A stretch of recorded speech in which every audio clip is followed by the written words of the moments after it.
We'll read a couple of sentences from the previous section and then proceed to the next 52 to get the connections. None truly knew himself or knew the world or the reality living there enshrined. The reality living there enshrined. Living where? In the world. This reality is living enshrined in the world, but none has any understanding, any grasp of that reality in this world. None. None belongs to the creatures of the greater life, the beings of greater life. So none of them of the greater life knew what this world is, that there is a reality also present in this world. None of them had an idea, clue of it all. Only they knew what mind could take and build. Their best instrument of understanding, of cognition, of grasping things, of getting to some truth of that reality is mind. Mind, including the spiritual mind also, not just the rational mind, the highest faculty of man, but also the spiritual mind. Even that spiritual mind has no great idea about the reality which is present in this world. Only they knew what mind could take and build out of the secret supermind's huge store. So, the limitation is the mind. That is the highest faculty presently in the cosmic understanding of things, you see. And therefore, they have no idea of the reality which is really present in this creation. There is death, there is life, there is suffering, there is misery. But then, behind that, there is also a reality. Of that reality, these people had no inkling, no idea. See. Only they knew what mind could take and build out of. And mind is a distant agent of supermind, And it is that mind which is an agent of supermind can have some access to the store which is present in the supermind. Supermind is the word of knowledge, of complete understanding of the reality. It is supermind alone which can understand the full reality. And therefore, what the mind can derive out of that supermind is only a partial, small, little glimpse of it. Out of the secret supermind's store. And therefore, what happens? Because of this mental limitation of ours, the whole thing looks very odd. Darkness is there below, and there is a void above. Void, and it's a bright void. Mental being is not able to understand the brightness of the supermind. Mental being is not able to understand the darkness which is down below here. So both of them are beyond its limits, beyond its capacity to understand and grow. A darkness. So it sees only darkness under below here. Now these are the two extremes, the darkness below and the void above. But this void is a bright void. Void in the sense that here, bright in the sense here that it has all the potentialities, all the possibilities of expression in this creation. But those potentialities, those possibilities are not within the grasp of mind, and therefore it is a void. I mean, it may be something very beautiful. You may have a great treasure there, but it is locked, and you can't have access to that treasure. So for you, it is a void. You have a big bank there, and you see a lot of money there and all that thing, but you don't have access to it. So it is a kind of void for you, see, that way, see, in that sense. A darkness under them, a bright void above, uncertain. They lived in a great climbing space, but at the same time, these creatures, these beings of greater life, this they stands for beings of the greater life. These beings of the greater life, they live uncertain because that uncertainty is inherent in the understanding of things by mind. Mind has that limitation, and therefore that uncertainty is inherent in the mental knowledge, you see. In fact, even today also, you always say whether this is true or this is true. We have no way of asserting by itself, by mind, that this is true and this is not true. So what does one do in that case? For instance, in the case of science, the instrument is mind, basically.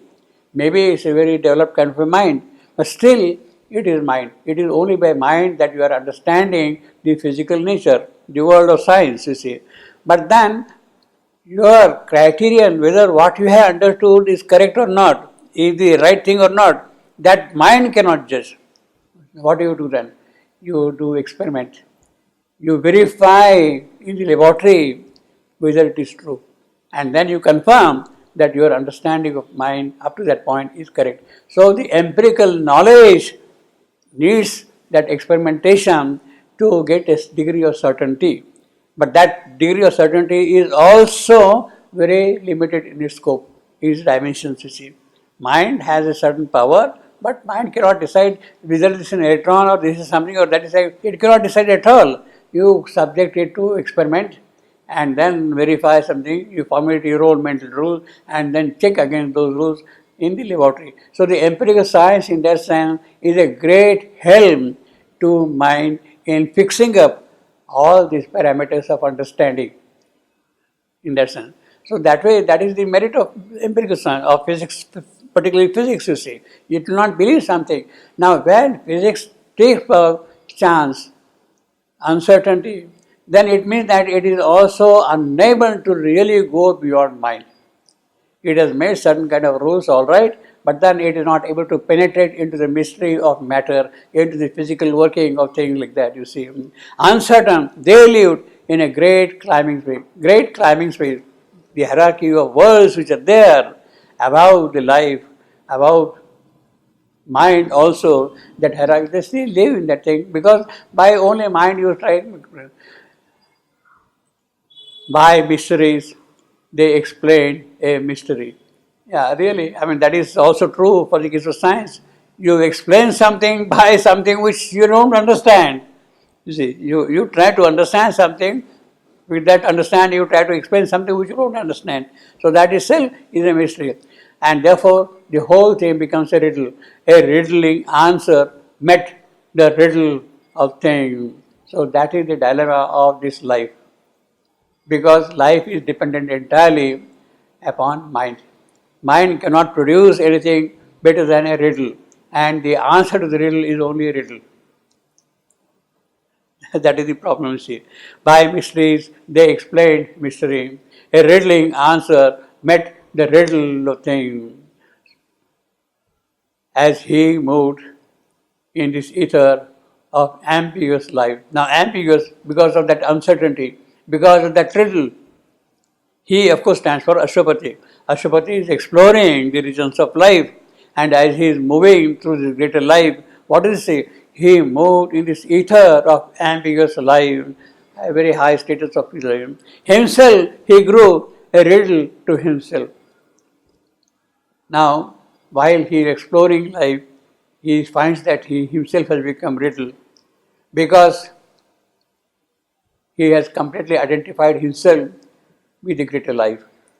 And the best instrument for the greater life is mind. So when you are looking through mind, he will also see things as a riddle. What I am here for, what is my purpose, of that he has no clue. As long as he remains only in that world, then he has no way of saying definitely that this is true or this is bad or something is true. He himself, he grew a riddle to himself. As symbols, he saw all and sought their sense. So all these things only look like tokens, like ciphers, like codes. Whether this code can be removed, you see, understand. So symbols, there are always symbols, you see, like that. Well, those who know these symbols, for instance, in the computer language, you got all kinds of symbols there. Only those who have little understanding of that thing, they can understand the symbols and express them by symbols only. As symbols, he saw all and sought they are same. Ashwapati is also in that same. Now, if he remains in that condition only, then Ashwapati cannot really go beyond this life. He cannot go beyond this life. But then he has to solve his own riddle. It means that he has to develop some other kind of a faculty, other sense by which he can understand things, you see. And that is what we're going to see also here. Now, we are starting with a new section, section 52. It has 34 sentences, 132 lines, and 1009 words. 1009 words. 132 lines. Across the leaping springs of death and birth, and over shifting borders of soul change, a hunter on the spirit's creative track. He followed in life's fine and mighty trail, pursuing her sail formidable line in a perilous adventure without close. You see, Arthur is not to stop with that. The riddle is there, but he is going to move on.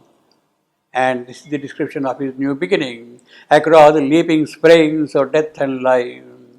Springs, fountains of water, you see, here. Spring stands for that. Not spring, mechanical spring, but fountains, you see, spring. Across the leaping springs of death and birth. So each one is kind of a leaping there. Death and birth is a spring. So Ashwapati is saying from death to death, birth to birth, birth and death, all these are the springs, and he's crossing to that thing. Now this is the scene of a trail moving from this way, across the leaping springs of death and birth, and over shifting borders of soul change from place to place. There is a change here. A hunter on the spirit's creative track. He is a hunter. He is going along some kind of a trail, you see. He is a hunter. Hunting for what? Because he finds that he himself is a riddle and he has to find the answer for that. So to get that answer, he is a hunter. He is a hunter to discover that answer, you see. Across the leaping springs of death and birth, what he sees is a riddle of death and birth is a riddle to him. Shifting borders of soul change, constantly changing. So the whole thing is a panorama of a person moving in the trail, in a mountain trail, you see, so to say.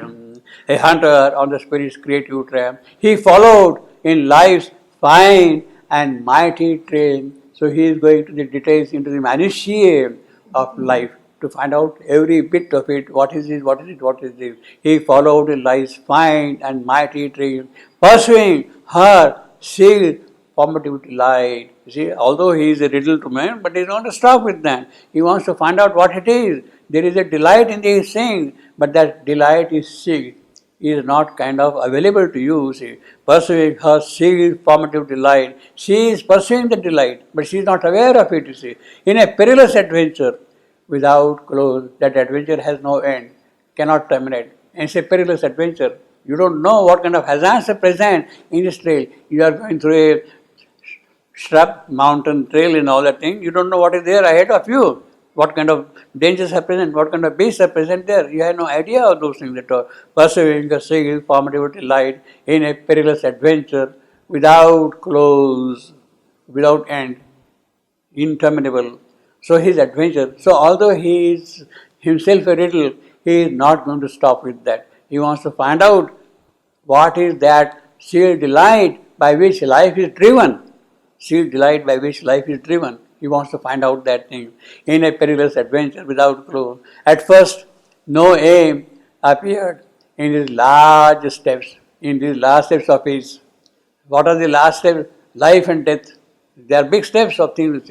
Last step. Only the wide source he saw of all things here, looking towards a wider source beyond. He is open still, you see. He is pursuing, he is exploring, he is going to stop. For as she drew away from earthly life, the greater life, as she drew away from earthly life, as she is moving away from the material things, a tenser drag was felt from the unknown. A tenser drag was felt from the unknown. By whom? By Ashwapati or by life.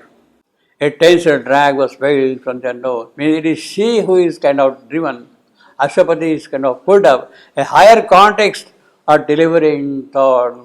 Higher context or delivering thought. It is not just mind now. Some sort of a delivering thought is the one which is prompting you to search what is there in the unknown. A higher context or delivering thought drove her towards marvel and discovery. Now that makes it clear. It is not Ashwapati, but it is life. A tenser drag was felt by whom? By life.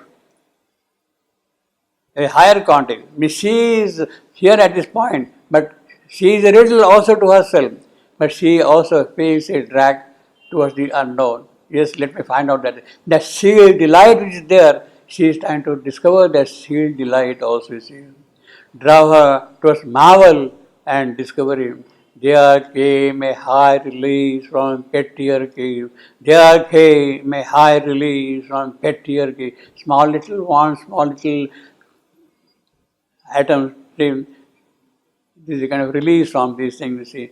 There came, I am, a high, I am, release, I am, from pet, I am, ear, cares, last foot is an anapist. So, 4 I ams and an anapist. There came a high release from pettier cares, a mightier image of desire and hope. So, that is the hope also. There is a desire, there is the kind of a pursuit, there is a kind of a drag. You see, although she is a little, but the unknown is kind of dragging her also. See, she is sort of pulled up, prodded by him. A mightier image of desire and hope, a vaster formula, a greater scheme. She has to discover that thing, a vaster formula, a greater scheme. She circled towards some far of light. That far of light, that unknown, that supermind from which she has come, beyond mind. Ever she circled towards some far of light. Her sign still covered more than they revealed. Although she is in search of that great light, far light, supermind light, but then the signs are still covered. She has no clue yet available for that thing.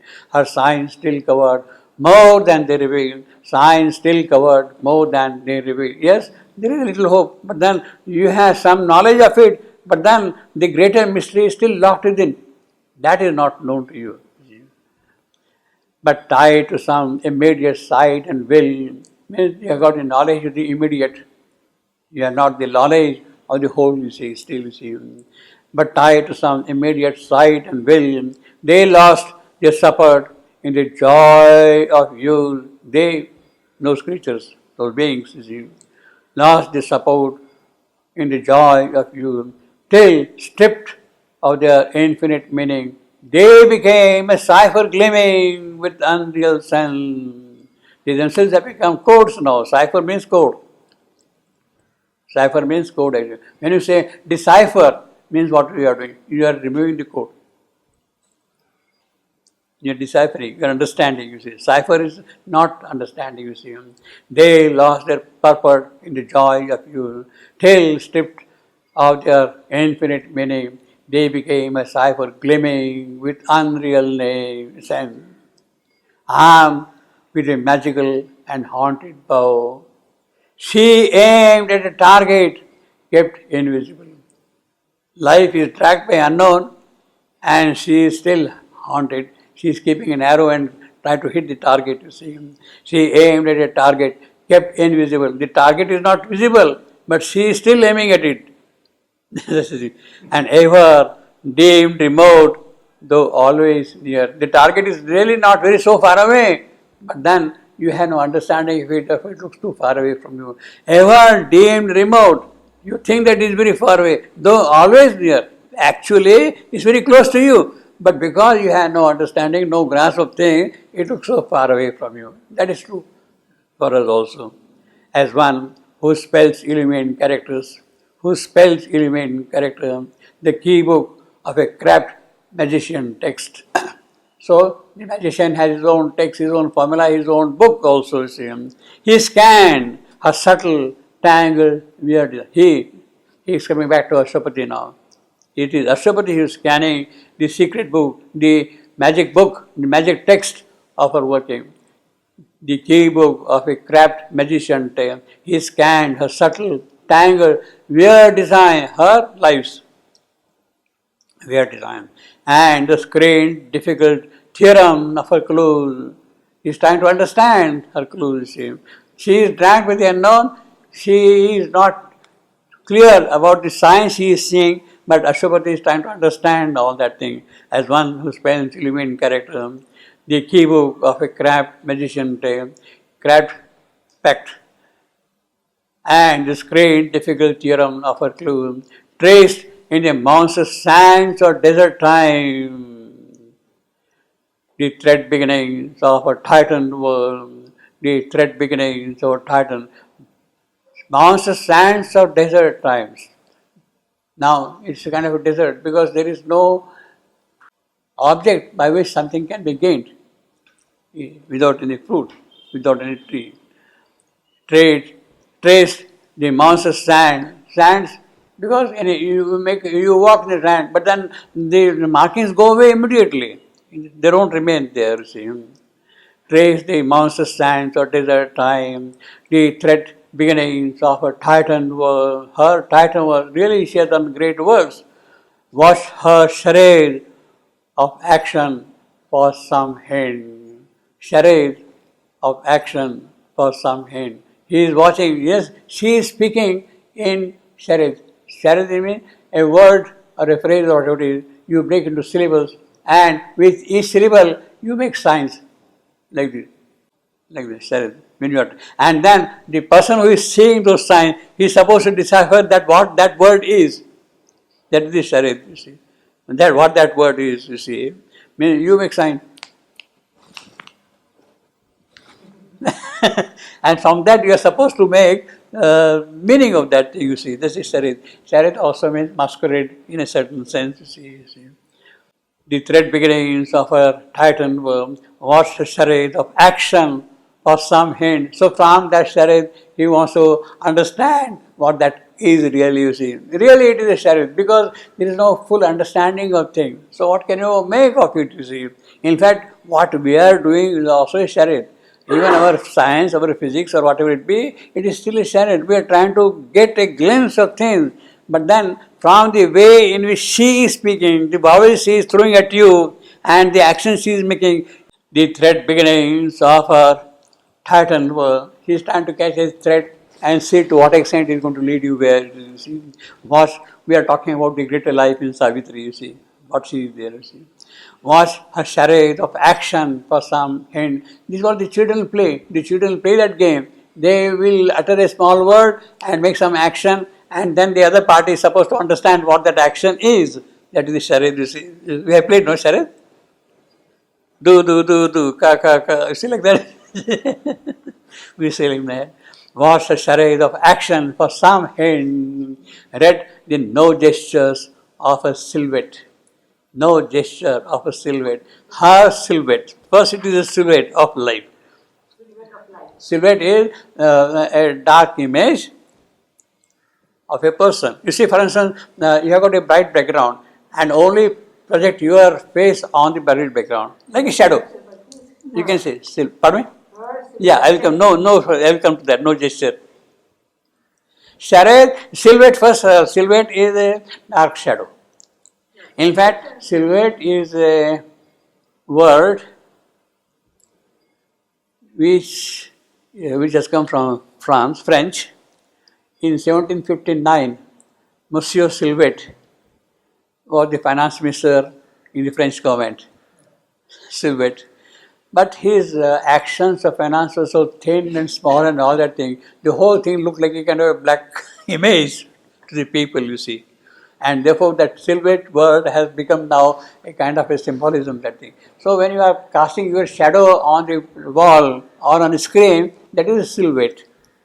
Or you have, for instance, in many places you must have seen only a dark face of a woman or a dark face of a man at a toilet room. It means it's a silhouette. It is a silhouette, you see.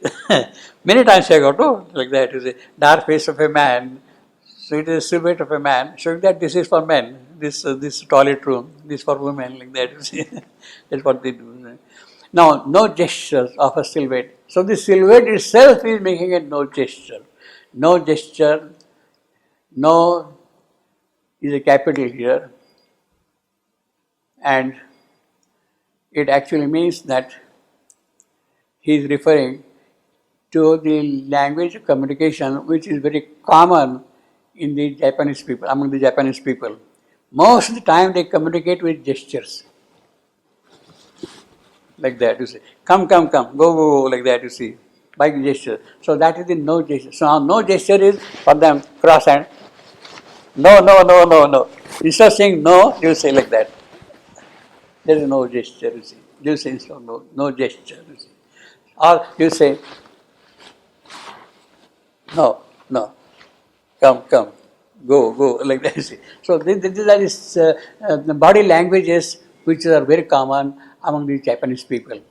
And this word no gesture is a very popular term that way. Instead of saying no, they will make a gesture. They will not say utter the word no. They will simply say no, no, no, go, go, like that, you see. Read the no gesture of a silhouette. So now you see how concrete the image has become. Charade, no gesture, silhouette. They are all together now. Charade is the puzzling language of children, they speak to each other. No gesture is a body language. Silhouette is a shadow figure. This shadow figure which is casting, which is making signs. And it is on the basis of that life is moving. So there is a kind of an image, a dark image, and the dark image is come, come, go, go. No, no, no, you are in danger, like that. No, no, no, don't go like that. There is a danger there, you see, like that, you see. So by that only life is moving. Read no gestures of her silhouette. So Ashwapati is trying to understand the way the life is moving here. Her no gesture.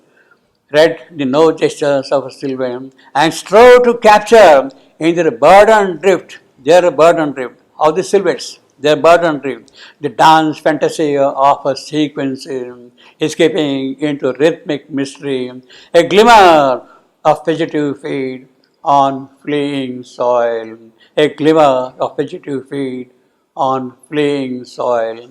So this is the way now life, I mean there is so much of uncertainty of understanding how life is working, how life is moving here, you see.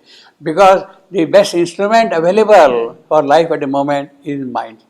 And when you are trying to understand with mind, then all becomes so vague and uncertain and kind of misleading also in a way, because you don't know whether you are really on the right track or not, you see.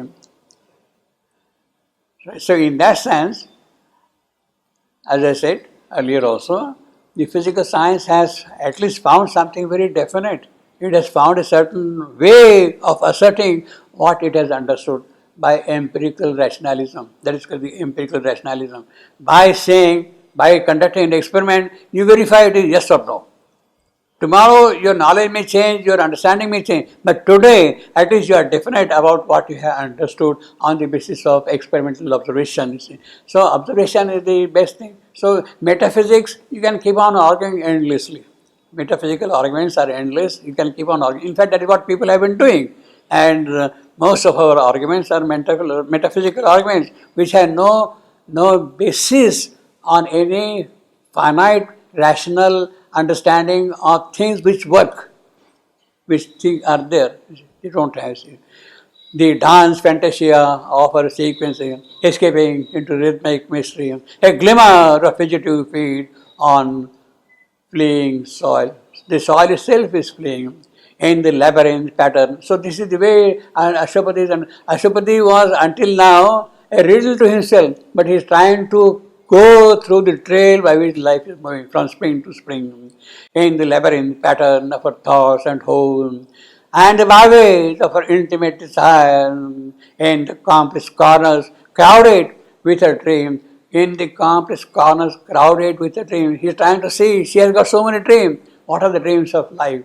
Let there be love, let there be joy, let there be sweetness, let there be harmony, let there be power, let there be knowledge. These are the dreams of life. He is trying to understand all of them completely, see.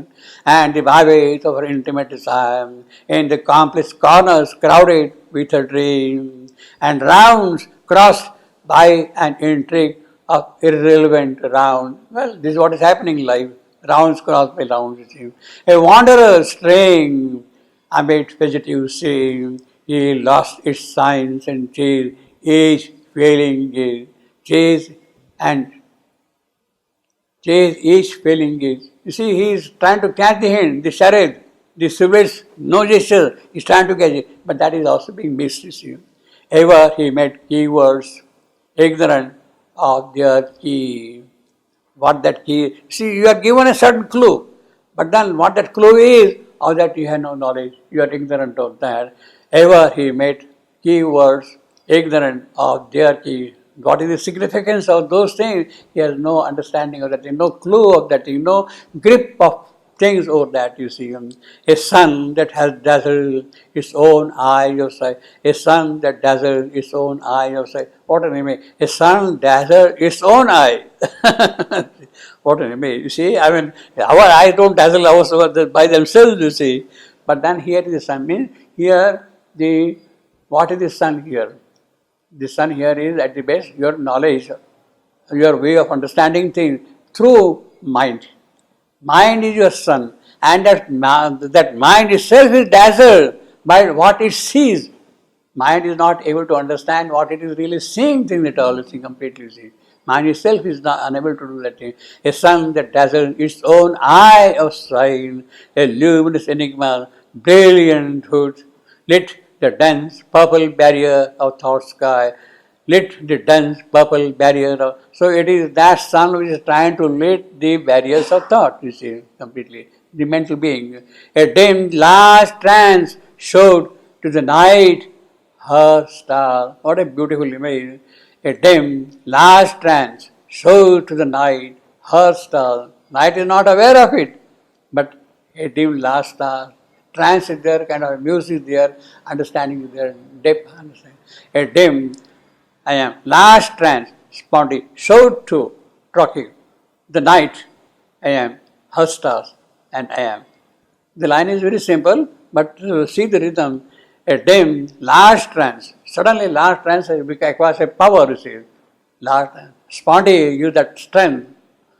A dim, then I am, last trance is spondy, showed to Trocky, to the Pirik, to the night, and abyss, her stars. So that is the brick of the feet. And spondy, Trocky, Anapest, and I am 5 feet. And the beauty of this line, you see how it is powerful, this line, poetically. What a magic this line. A dim last trance showed to the night her star. See the rhythm, the way in which the sound is moving. A dim last trance showed to the night her star.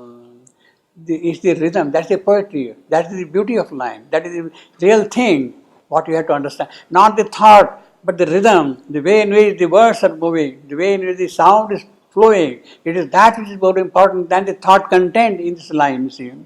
A dim last trance showed to the night a star. And the whole line is a monosyllabic line. Each word is a single syllable.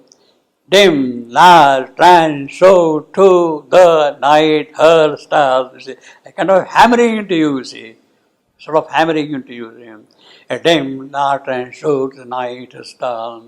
And in addition to that, the kind of a connectedness which comes through alliteration, R. See how many R's are there? Large, trans, her, stars, 4 R's in the line. The R alliteration is very powerful here, you see. So that is the magic of the line, that is the poetry, and it is that which you have to more understand and grasp. And when you read this line, a dim last trance shows the night a star, a dim last trance shows the night a star, a dim last trance shows the night a star. A kind of a vibration sets in you. You start breathing something differently by simply repeating that line, repeatedly this line. See, it is not there in the earlier line. Lit the dense purple barrier of thought sky. It has a different rhythm. But when you come to this line, a dim last trance showed to the light. Now, actually, from a metrical point of view, purely from a metrical point of view, large was not necessary from memory. A dame trance showed to the night. See, I could have managed. There are 10 syllables, you see. But then that last is something which is very powerful as a poetic effect, you see. Last line. And again, it has to be large. It has not to be huge. It has not to be big. It has to be large alone. No other word would do than large. If you want to put an adjective for trance, it is not immense, quiet, calm trance. It's not that. It has to be large. Then the rhythm goes. So that is the magic of poetry, of Savitri, you see. That is the real thing which you have to understand. And when you are reading Savitri, you have to really go into these nuances of the thing. A sun that dazzled his own eye of sight, a sun that dazzled his own eye of sight, elude Cinema's brilliant tune, lit the dense purple barrier of thoughts of sky, a dim light and showed the night a star. Now you see the vibration completely different, when you read that line, you see. You don't really then bother about the thought content, about the sense content of it. The rhythm itself is carrying you and trying to tell you, see. And in that whole process, the power of the rhythm is such that although he is talking of uncertain things, of hazy things and all that thing, that haziness goes away in that rhythm. In that rhythm, that haziness, a sun that dazzled the soul, eye of sight, a luminous enigma's brilliant tune, let the dense purple barrier of thoughts of sky, a dim light and show the night a star, a dim light and show the night a star, a dim light and show the night a star. See, that is the magic of Savitri, you see, and that is what you have to understand. And that is more important than the sense part of it in a way. See, in this line, a dim last and show to the night star. The thought content is very small, but it is not that. What is more important is the sound content, the sense, the sound, the music of it, you see, the harmony of it, the rhythm also of it. A dim last and show the night star. That is what makes Savitri mantrik. I will say this line is almost mantrik in that sense. See, mantra does not mean chanting like that, but the sound, the vibration which comes from a very high source of sound. See.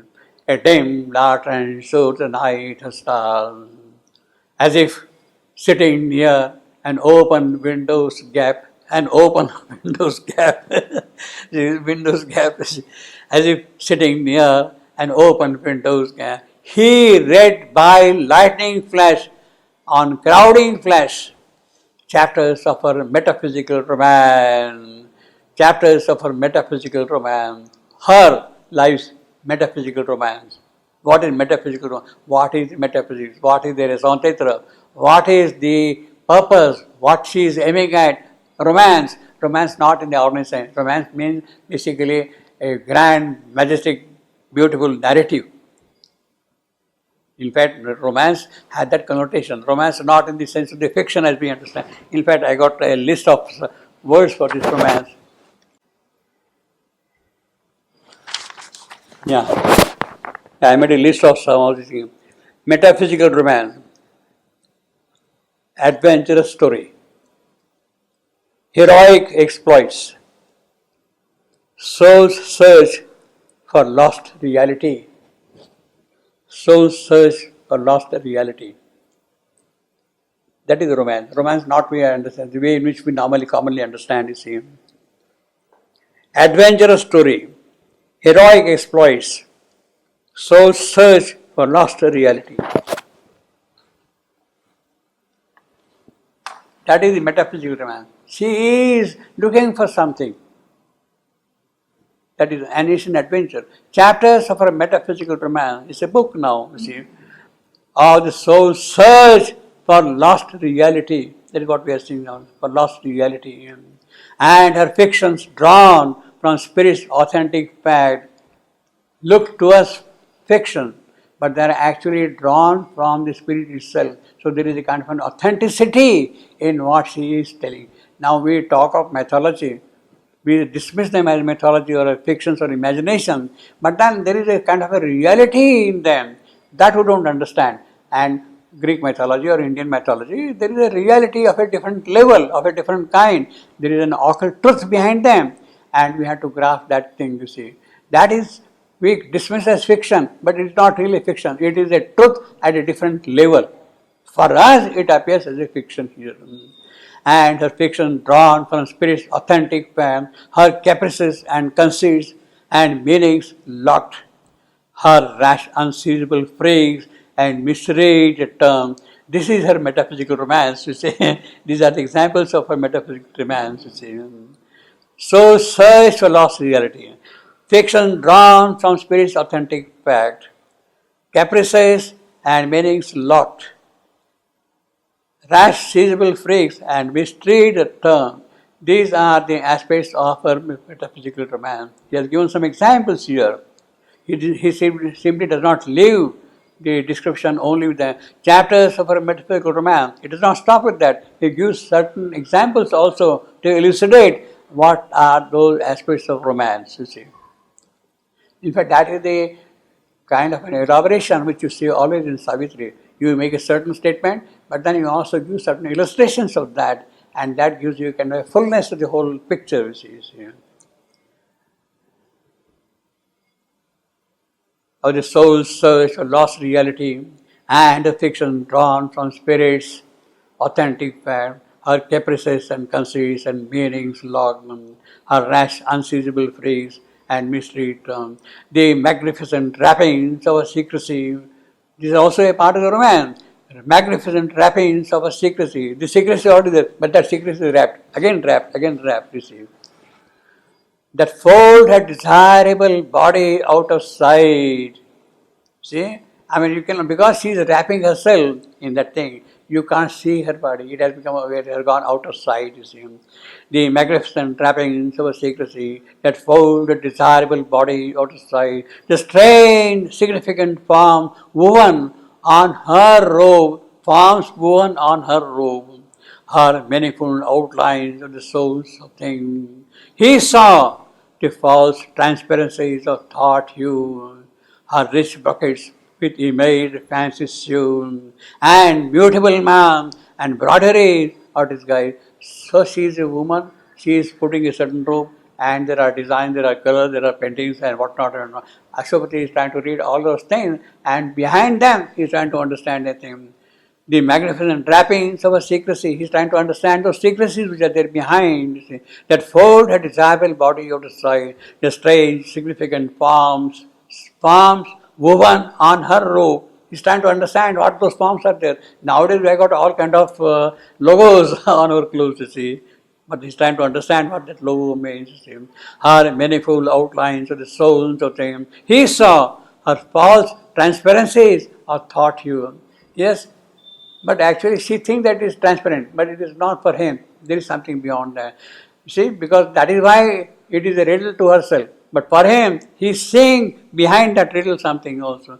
And mutable mass and embroideries of this guy, 1,000 baffling faces of the truth. 1,000 baffling faces of the truth. Yeah, each one truth is wearing 1,000 faces here. In fact, this is what happens in our case, you see. Truth, each one has his own truth. The real truth is one, but you see it differently, he sees differently, she sees differently, all of us see it differently. As if that truth has many faces like that. Well, what you are seeing may not be that truth. But then what you are seeing need not be false. That need not be false. Because if you are really trying to go behind what you are seeing, you will see your truth. And that truth will be connected with that greater truth.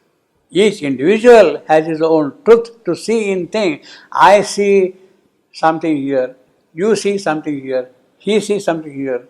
Now what you are saying is the truth which your soul sees in here. He sees the truth which his soul sees in here. And each truth has some kind of a link there completely, you see. So it is not different that way. Means each has its own individuality. Means that is how distinctness, the characterization of each person comes into place. You are seeing a certain thing, it is a globe, then you say it is a crystal globe, you say it is a stone globe, you say a marble globe, differently like that, you see, all that thing you see. 1,000 baffling faces of the truth looked at him from her forms with unknown eyes, and wordless mouths unrecognizable spoke from the figures of her masquerade, or peered from the recondite magnificence and subtle splendor of her drapery. So the same image continues of her draperies, recondite magnificence, figures of masquerade. So you put on a certain dress, masquerade yourself. That was a very, very famous kind of a dervish dance in some time, you see, masquerade and worldly. So you people, all the nobles, in fact, that was very common at one time in the Middle Ages, masquerades, you see. The nobles used to put on certain kind of different dresses, and then they could do whatever they like, you see, masquerade. So that nobody recognizes that he's that man or that woman, you see. And wordless mouths, unrecognizable, spoke from the figures of her masquerade, or peered the recondite magnificence and subtle splendor of her drapery. In sudden scintillation to the known, and expressive sound became vertical. And expressive sound became vertical. What a description. Scintillations are making sounds vertical. Scintillation belongs to sight, light. Sound belongs to ear, form. But then it is the scintillation of the unknown, sudden scintillation to the unknown. Inexpressive sound became vertical. Means a kind of a light flashes in you, and then you understand the sound, the meaning of it, you see. It's a complex image that we see. Scintillation is one of the rarest words in Savitri. I think it's only once it's occurring only once in Savitri, scintillation, you see. In physics, we have what I call scintillation counters. You heard of scintillation counters? No, scintillation counters. See, for instance, you got alpha rays, beta rays, gamma rays, alpha rays. Now, when it passes through a material, it produces flashes of light. And what you count are those flashes. So, if you see a flash, it means that alpha particle has gone through. If you see another flash, so you can count number of flashes and you say then how many alpha particles have gone through like that. Scintillation counters. In fact, I was engaged very much in preparing scintillation counters when I was in BRC. You big counters used to prepare, scintillation counters. See. So what you see is the flashes of light, sparks, so to say. And then you have got a device which converts that light into an electric signal, photoelectric cell, and the photoelectric cell will convert that thing into an electric signal, and then you count on your counter, you see, like that. You see. So how many particles have passed through in how many seconds rate, you study the radioactivity of those counters. See. In fact, that is how they were studying in the earlier days. In the very first time when people understood or stumbled upon radioactivity, Rutherford, Mercury, they had phosphorescent screens which would glow when something falls on them. So if an alpha particle goes here, there will be kind of a light flash there, you see, phosphorescent. So you count 1, 2, 3 flashes like that. Physically used to count. That is what they used to do. Rutherford and Mercury, they were doing that kind of a counting. Those were scintillation, phosphorescent screens, you see. In fact, even today also, we have got phosphorescent screens, you see. Very common nowadays, actually. But these are very delicate, very small. The lights are very small, so you need very sensitive instruments to see them. In sudden scintillation to the unknown, inexpressive sounds which cannot be expressed, became vertical, became true. Yeah, these scintillations make them. Now, what you are really seeing is a flash of light. The flash of light caused by an alpha particle. So that flash of light is related to an alpha particle. So that is the vertical aspect of the whole thing. You have verified that alpha particle has gone or beta particle has gone. You see. Inexpressive sound became vertical. Ideas, just same, are meaning, flashed out to flash, again that's scintillation, flashed out. See how they consider voices that came from unseen waiting, voices of sounds. So the whole image is continuous. You see. The poet is coherent. Voices that came from unseen waiting world uttered syllable to the uttered syllable to the uttered syllable to the manifest. A very powerful line. Uttered syllables of the unmanifest. Uttered, talking, the cell and vowels, spirit of the spirit and man. Unaware. That is the rhythm of this line. You see. Uttered the cell able of the unmanifest. Unmanifest. Unmanifest. So it is short, long, short. Last foot is short, long, short. Amphibrach. Last foot is amphibrach. Unmanifest is an amphibrach. Uttered, talking. The cell, I am. Third foot is pyrrhic. Fourth foot is also pyrrhic. And the fifth foot is amphibrach. That is the rhythm of the line. Uttered, the syllable to the manifest. The unmanifest is showing itself through this thing, through this flashes, the scintillations of the manifest. You have an alpha particle, you never see the alpha particle, but that is manifesting itself to you through these scintillations, this sound, you see. So, unmanifest in that sense. Utter the syllables or the unmanifest. Unmanifest.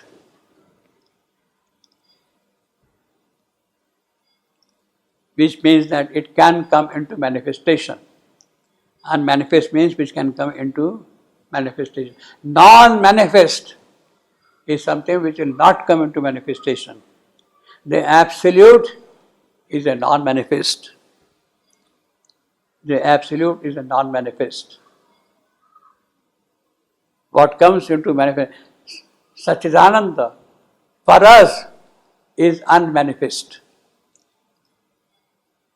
For us is unmanifest. It means that it can come into manifestation, but absolute is total non-manifestation. Total void, total nothing, a positive zero, if you want to call it. So, unmanifest here, I would call it Satchidananda, the transcendental. It can come into manifestation, it can utter its word, it can give flashes. If you are able to see that kind of a thing, you see, it can come to manifest. Uttered the syllable to the unmanifest. To clothe the body of the mystic word, clothe the body of the mystic word, mystic word, Brahma. Word stands for, in Rigveda, word is Brahma. Giri, word, Shabda, what we call them, is word. Basically, word is Brahma. And in the Puranic story, that Brahma, that word, has become a god. In the Puranic story, that word, Brahma, has become a god. In words, word has the power of creation, expression. Word means what? Expression. To bring something into manifestation, that is the word. To bring something into manifestation, to create, that is the word.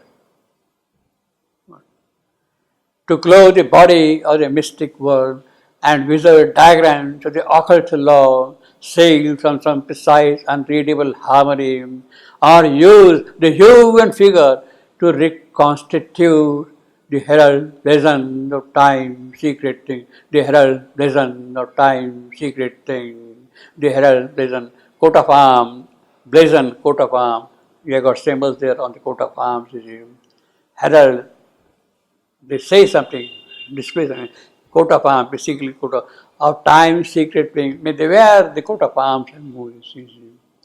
Say some precise, unreadable harmony. Unreadable harmony is what they are saying. Now this is a whole description of scintillation, of flashes, of sound, what are being uttered, you see. You see the whole thing. Voice that came from the unseen, waiting world, uttered the syllables of the unmanifest. These are the scintillations of sound, you can see. To clothe the body of the mystic world and with the diagram to the occult law, sail from some precise, unreadable harmony, or use the hue and figure to reconstitute the herald blazon of time, secret thing. Coat of arms, symbols. In her green whitenesses, in her green, that is Life. Her stands for life again, greater life. In her green, widernesses and lurking depths. Widernesses and working. In life's widernesses and depths. In her green, that is the first foot. Wilder, second foot. Nesses, third foot. And lurk, fourth foot.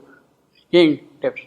So in her grain, that's the anapes. It starts with the anapes. In her grain, wilder, trucky, nisses, pyrrhic, and lurk, I am. Ing, depths, and I am. So the feet are anapes, trucky, pyrrhic, I am. In her grain, wild nesses and lurking. See, he has put there nesses, and that gives the rhythm also, plural. In our tickets of joy, we are danger, class, delight. We are danger, class, delight. What a phrase, you see. See, yeah, that's the adventure. He glimpsed the hidden wings of a songster whole. So, behind all the charades, behind his words, behind his utterances, he glimpsed something hopeful, something promising in what she is doing, what life is achieving. Ashwapati is trying to understand the role of this greater life, and although what she is telling is a charade, or only hints, or only clues, or only scintillation. To them, he is trying to understand what she is up to, what she wants to derive. He claimed the hidden wings of a songster who, so the bird is singing and the wings are not visible, but it is going on. And to that you can understand. A glimmer of blue and gold and starlit fire. Suddenly the line is lyrical, you see. You can see the difference. The whole sentence is lyrical. In a grain, widenesses and lurking in a thickets of joy, where danger clouds delight. He gleamed hidden wings of a songster whole, a glimmer of blue and gold and scarlet fire. It's a very lyrical kind of a sentence. Compare this thing with this one, you see. Voices that came from unseen waiting world, uttered syllables of the unmanifold, to clothe the body of the mystic world, and with the diagrams of the occult law, sailed some precise unreadable harmony, or used hue and figure to reconstitute the hell dozen of time secret. It's a kind of narrative. This description is sort of a narrative, you see. He's telling you something in the form of a narrative, you see. But here, suddenly, the voice is lyrical. In our grain, wilderness and lurking them, in a thickets of joy, where danger glassed a line, he gleamed the hidden wings, a songster whole, he gleamed the hidden wings, a songster whole, a glimmer of blue and gold and scarlet fire, scarlet fire. This is very so that is the beauty of Savitri. You see, the inspiration keeps on constantly bringing out different shades of meaning through this description. Sometimes it is lyrical, sometimes it is occult, sometimes it is narrative, sometimes it is spiritual, sometimes it is surrealistic. So the variation of inspiration is the kind of a richness which Savitri has as an excellent gift. In her covered lane, borrowing her chance fields. You see, suddenly now you can see the difference between the sentence and the earlier sentence. In her covered lane, bordering her field path, and by a singing revelation calmly, he found the glow of her golden fruits of bliss. He found the glow of her golden fruits of bliss. He is discovering the meaning of life. She is throwing chariots. She is throwing hints. She is giving hints only all the while, but now he has discovered what that is there behind this life. He found the glow of her golden fruits, of this golden fruit, richness, shining, which cannot be tarnished, which does not decay. Golden fruit means a fruit will not decay at all. Gold does not get tarnished at all. The fruit will not decay, will not get damaged at all. She found that thing. He found the glow of her golden fruits of the, and see the alliteration, L, G, F, all this is full of relation. He found the glow of her golden fruits of the, he found I am, the glow I am, of her gold and abyss, done fruits. I am, and last is again I am. So you have got I am, Anapist, I am, and I am, metrically. he found the glow of her golden fruits of bliss. See, you just keep on chanting, and then the whole thing changes completely. You feel sudden soothness, sudden calm flowing into you, entering into you, and living in you. He found the glow of her golden fruits of bliss. He found the glow of her golden fruits of bliss. He found the glow of her golden fruits of bliss. See, it has a sudden soothing effect. It brings a kind of a calm in you suddenly, you see. That's the power, that's the magic of Savitri. And the beauty of her flowers and dream and views, it continues, he found. So this is the kind of a hope he seeing now in life, and it's so magical, so lyrical, so happy, so joyous, so exuberant. There is a kind of exaltation in the description. He found the glow of her golden fruits of day, and the beauty of her flowers of dream, and the view and a pit. Second foot is spirit, a flower. Third foot is I am. Fourth foot is an anapis again. And last foot is an I am once more. And the beauty of a flowers of dream and view. As if a miracle of hearts changed by joy.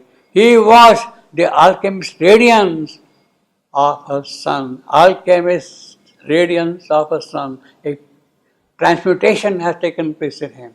A magical change has occurred in him. That is what the alchemy has worked in him. Because he has found that thing. As if a miracle of heart's change by joy. Joy has changed the heart, has changed the whole complex, whole changed picture completely. The crimson outburst of one secular flower. The crimson outburst of one secular flower. The crimson outburst of one secular flower on the tree of sacrifice of spiritual love. Where is that flower? On the tree of sacrifice of spiritual. Secular flower, secular, which is not holy, which is not sacred, which is kind of, what shall I say, not attached to any religious kind of a sentiment or ritual. Secular, we understand that, you see. But here, secular flower means no association with these ritualistic things at all. In fact, let me see the exact meaning of that thing which I have written down here.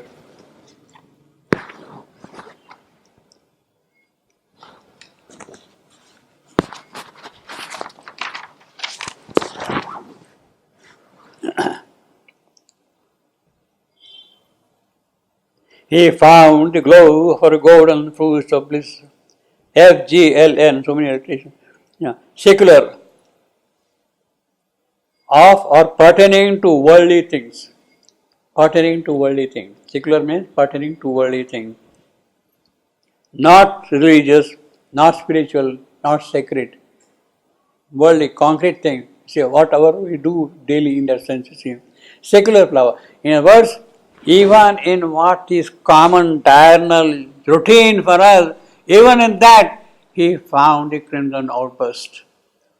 This life, which is we call secular, which has no holiness. See, we only say religious sentiments and spiritual, adhyatmic and that kind of a thing. No, but even in this ordinary, common thing, there is the presence, there is the joy, there is something of the divine in it.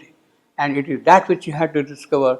The crimson outburst, suddenly it is there, outburst of one secular flower is smiling at you. Yes, I am there. I am not attached to religion, to any creed, to any dogma like that. See, I am there. On the tree of sacrifice, when you find that, when there is the sacrifice, yajna, offering yourself completely to the divine, kindling Agni and praying Agni to give the real truth to you, that is the yajna. When that yajna is kindled, then even the secular things to you appear divine, beautiful, happy, useful. Completely, the whole outlook changes. It's not, these are not just glasses. There is something different in this one. I see a kind of a divinity in this thing, in this one, or this one, in any object like that, you see. So what appears to you as secular, there is a different meaning than when that fire is kindled within you. You see that object with that Agni association with you, see. The crimson outburst of one secular flower on the tree of sacrifice of spiritual love. Spiritual love means you really affiliate yourself with each and every object. You identify yourself. There is a kind of oneness between you and the object. That is the spiritual love to understand. As if a miracle of hearts changed by joy. He was in the alchemist's radiance. That is a transforming radiance, you see. The alchemist worked there of her son, of her son. Again, it's plural sons. You see, of course, in astronomy has only one sun and the rest others are stars. But here, sun stands for a spiritual power. It can be son of beauty, son of love, son of truth, son of joy, son of knowledge. These are different kind of suns, you see. They are, when you say son of beauty, it means that sun is a creative power. It will create beauty wherever it shines. When it is a sun of power, it is power which will present itself in every activity. When you say sun of knowledge, it is the knowledge which will spread everywhere. So in that sense, sun. There are 57 occurrences of suns in Savitri, plural, as suns. 57 occurrences, you see. He watched in the alchemist's radiance of a sun, the crimson outburst of one secular flower. See, crimson, that is a life principle here. Crimson stands for that, you see. Outburst of one secular flower, everything, every object. On the tree of sacrifice, no sacrifice is there, where on the tree? The tree itself is a sacrifice. The whole creation itself is a sacrifice. What has sprung up from here is a sacrifice. Tree, what has sprung up here, that is the tree of spiritual love. In the sleepy splendor of her noons, she saw splendor of noons, and these are noons are sleepy. She has been there all the while, but the suns are there, and in the noons of those that life, her of course stands for life here again, that greater life. In the sleepy splendor of her noons, she saw, because the alchemy has worked. Because the alchemy has worked, therefore what does it say? Her noons which were asleep until now, they have started waking up. There is an outburst of those things this year. He saw a perpetual repetition through the thoughts, dance of dragonflies on mysteries stream. Dragonflies on mysteries stream. The flies are there on the stream. The skin that never tests its murmurs raise. The dragonflies are there on the stream, but then they never really taste its stream. They float only on the stream, you see. Thoughts dance of dragonflies on mystery stream. They skim, but never taste its murmur stream. And heard the laughter of her rose desire. Heard the laughter of her rose desire. Rose desire, desires of beauty, desires of love, desires of happiness. Rose, beauty. Rose stands for basically beauty. Heard the laughter. Who heard? Of course, Ashapati. Ashapati is seeing behind his life all these possibilities of life. He was until now a riddle to himself, but he sees, okay, this life is like that, but these are the grandeurs, these are the beauty, these are the joy, these are the possibilities of life. And heard the laughter of a rose desire, running as if to escape from long for hand, jingling sweet anklet bells of fantasy, jingling sweet anklet bells, jingling trucky, anklet, spondy, anklet bell I am, of fantasy, spirit, jingling sweet anklet bells of fantasy. Amidst live symbols of her occult power. Live symbols of her occult power. Now they have become live for him. She is still sleeping. Her moved and felt them. He moved and felt them as close real form.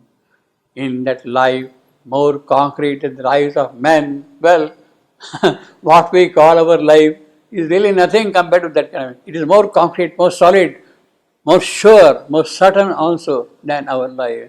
He moved and felt them as close real form. In that life, more concrete than the lives of men, throbbed heartbeats of the hidden reality.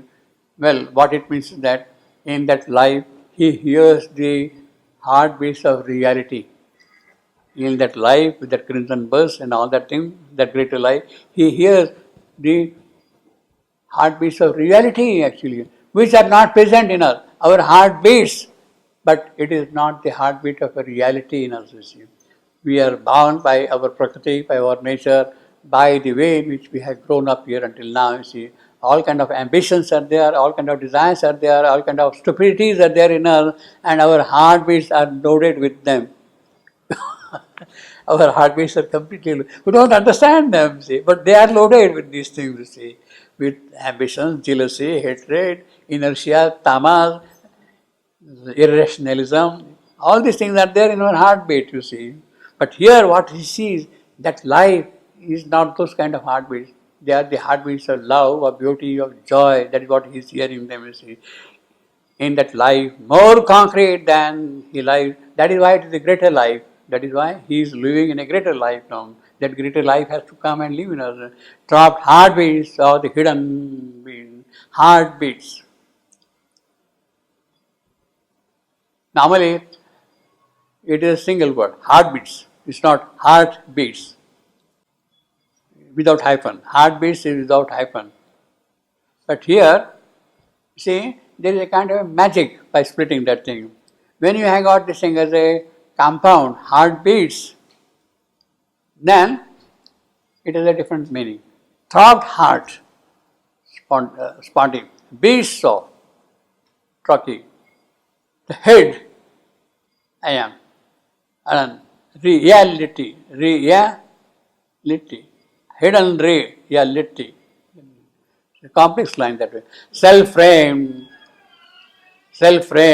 what here takes outward borrowed shame. Yeah, that is what we are here. Self-framed, what here takes outward borrowed shame. In contrast over them, a comrade of silence on her austere hide. Comrade of silence. So he is on her topmost height of greater life. A comrade, his friend here, of who is his friend of what? Whose friend? Of silence. He is watching everything in the great silence, the creative silence, the luminous silence by which he sees everything from the top. The luminous silence from which he sees.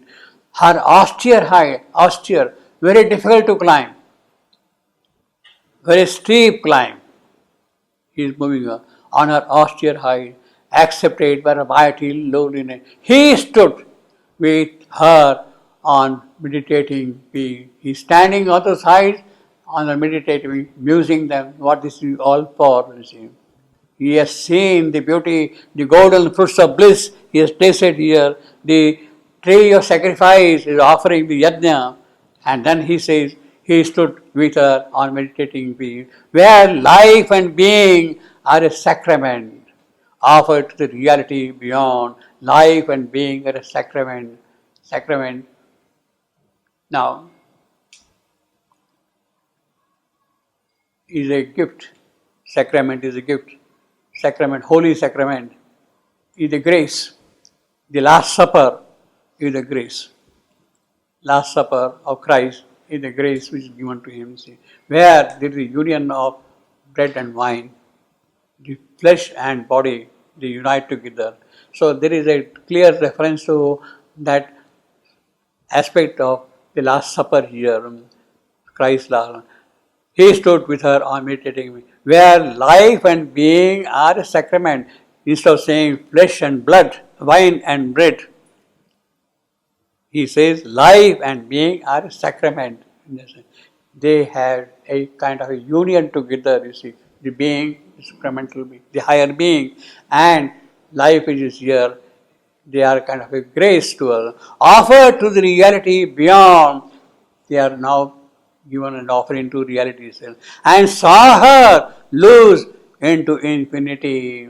When the sacrifice is there, when that meditation is there on the page, when he is standing on the solitary silence and that, what he sees there? He sees that her loose into infinity, she is going into infinity itself.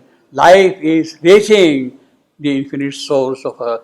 Her hooded eagles are significant, hooded eagles are significant, messengers of thought to the unknowable. She is sending eagles.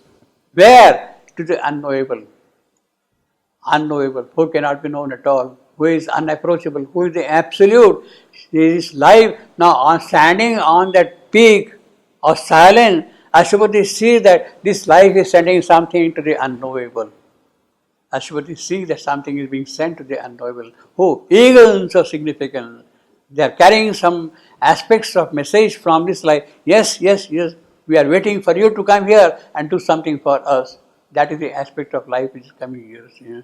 He stood eagles of significance, messengers of thought to the unknowable. Who are these eagles? They are the messengers of thought. Each idea, each thought is like an eagle, Garuda, going to the Paratpara, unknowable Paratpara, see, Garuda, he is going there, carrying our message there. Whether Garuda will be able to give a message to the unknowable, that we don't know, but at least he is going there, you see. And the unknowable knows that he is coming, that is enough. And saw her loose into infinity, her hooded eagles of significance, messengers of thought. Then, see, suddenly the whole spirituality is different in this line. This whole sentence is of a different kind altogether. See, a comrade of silence on her austere high, accepted by her mighty lonely name. He stood with her on meditating being, where life and being are a sacrament offered to the reality beyond, and saw her loose into infinity, her hooded eagles of significant messengers of thought. Now you can see the difference between this sentence and the sentence which I said earlier. This is a spiritually packed sentence. The other one was lyrical. So these are the variations which you constantly see in Savitri of inspiration and expression. Both of them are different. Identified in soul vision and soul sense, in soul vision and soul sense, sight and sense, mind, mental. Final sense is our final sense is mind, manasa. But then he is actually seeing it in the sense of the soul. Soul itself is seeing it. Soul vision and soul sense. Entering into her depths as into a house. It is the soul vision and soul sense which is entering into life's depths. As if he is entering, as if they are entering into their house.